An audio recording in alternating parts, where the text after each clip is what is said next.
നരേന്ദ്രമോദിയുടെ ലൈഫ് സ്റ്റൈലിലുള്ളൊരു പ്രത്യേകത എന്താണെന്ന് വെച്ചാൽ അദ്ദേഹം ഒരു RSS പ്രചാരകൻ്റെ ജീവിതമല്ല നയിക്കുന്നത്. അദ്ദേഹം 12 ലക്ഷത്തിൻ്റെ കോട്ട് ധരിക്കുന്നു. ഒരു ദിവസം തന്നെ 6-7 കോട്ടുകൾ മാറുന്നു. അദ്ദേഹം 8000 കോടിയുടെ ഫ്ലൈറ്റിൽ പറക്കുന്നു. അതിസമ്പന്നരോടൊപ്പം സൗഹൃദം പുലർത്തുന്നു. വില കൂടിയ കൂൺ കഴിക്കുന്നു എന്ന് റൂമേഴ്സ് കേൾക്കുന്നു. അതായത് കിലോയ്ക്ക് 30,000 രൂപ വിലയുള്ള കൂണാണ് അദ്ദേഹം കഴിക്കുന്നത്. അതുകൊണ്ടാണ് അദ്ദേഹത്തിൻ്റെ മുഖം വെട്ടിത്തിളങ്ങുന്നതെന്നാണ് പലരും പറയുന്നത്. നമുക്കറിയില്ല അദ്ദേഹം ആ കൂൺ കഴിക്കുന്നുണ്ടോയെന്ന് അറിയില്ല. അപ്പോൾ അത്യാഡംബരപൂർവ്വമായ ജീവിതം നയിക്കുന്ന ഒരു വിശ്വഗുരു, അതൊരു RSS പ്രവർത്തകൻ ചേർന്നതല്ലെന്ന് RSS തോന്നുന്നുണ്ടാവാം. നമ്മുടെ പ്രധാനമന്ത്രി ഒരു സ്വയം സേവകനാണ്. അതായത് RSSൻ്റെ വോളണ്ടിയറായിട്ടാണ് അദ്ദേഹത്തിൻ്റെ പൊതുപ്രവർത്തനം ആരംഭിക്കുന്നത്, പ്രചാരകനായിട്ട്.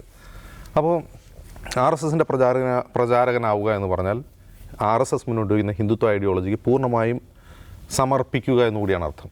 ആ സമർപ്പിക്കുക എന്ന് പറഞ്ഞാൽ പ്രചാരകർ വിവാഹം കഴിക്കാറില്ല, അറിയാമല്ലോ.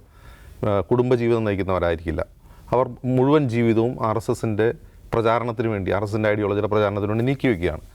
അങ്ങനെ നീക്കിവെക്കുന്നവർ വളരെ ലളിത ജീവിതം നയിക്കുകയും ആഡംബരങ്ങൾ ജീവിതത്തിൽ പുലർത്താതിരിക്കുകയും ഐഹിക ജീവിതത്തോട് വിരക്തി പുലർത്തുകയും ചെയ്യുന്നു എന്നാണ് നമ്മൾ കാണാറുള്ളത്. അപ്പോൾ അങ്ങനെയുള്ള ഒരാൾ പ്രധാനമന്ത്രിയാവുന്നു. അതിപ്പോൾ വാജ്പേയിയും അങ്ങനെയായിരുന്നു. വാജ്പേയിയും RSSൻ്റെ പ്രചാരകനായിരുന്നു. നരേന്ദ്രമോദിയും പ്രചാരകനാണ്.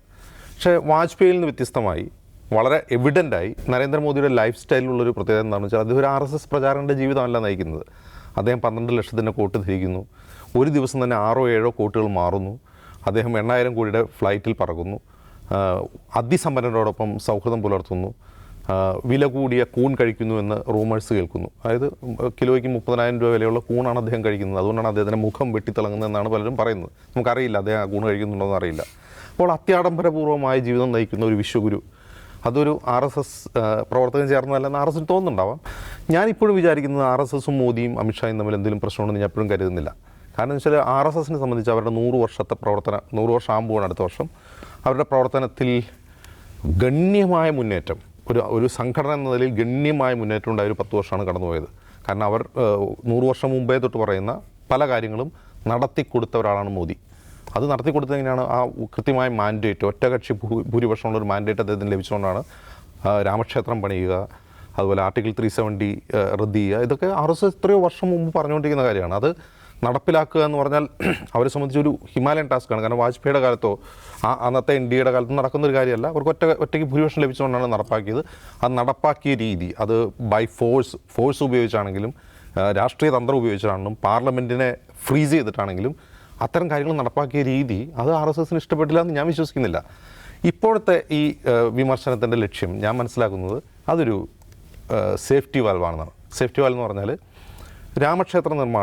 രാമക്ഷേത്രത്തിൻ്റെ പ്രാണപ്രതിഷ്ഠയോട് അനുബന്ധിച്ച് അക്ഷതം വിതരണം ചെയ്യാൻ വേണ്ടി RSS പ്രവർത്തകർ ഒരു വീട് കയറിയെന്ന വാർത്ത നമ്മൾ കണ്ടിട്ടുണ്ടാവും.